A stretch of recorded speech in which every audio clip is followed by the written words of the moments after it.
Please, stay. Let's talk. Venus. Venus. Ano dun si Grace na iwanan ko siya kay Seth. Babalikan ko siya. Naintindihan mo? Sandali. Excuse me. Hello? Hello, sir?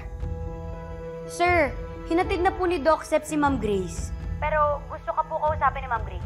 Oh, sige, sige. Hello, Carlos.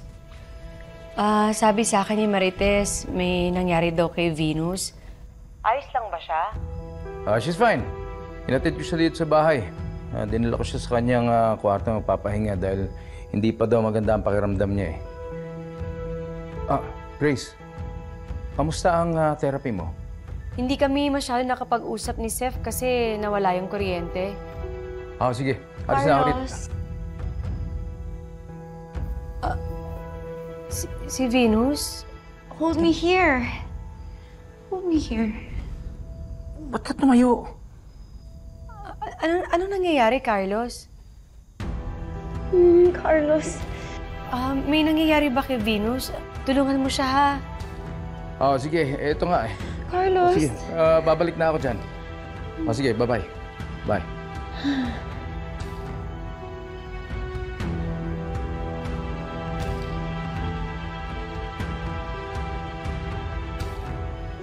Oh, bakit ganyan ang titig mo sa akin? Galit ka ba?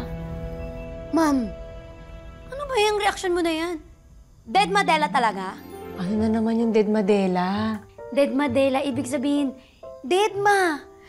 Ma'am, narinig mo, di ba, humahalingihing yung Venus, tapos kasama ni Sir Carlos, tapos sabi na sa kama, paano sila napunta doon? Baka naglakad sila papunta doon. Talaga? Ang galing! Hindi yun, ma'am, hindi mo naiintindihan. Alam mo yung si Venus na yan, init yan kay Sir Carlos eh. Mainit na katawan, plus malamig na kama. Equals ano? Sandali. Nag-iinit yung katawan nila sa isa't isa? Naku, hindi po pwede yun. Dapat kami lang nakakaramdam na dalawa ni Carlos nun kasi kami mag-boyfriend tsaka mag-girlfriend, di ba? Tama! Ayun nga, finally naintindihan mo na ako. Ako, matagal na kitang winawarningan dyan sa Venus na yan eh. Kasi minsan, ang ampalaya, nagiging ahas.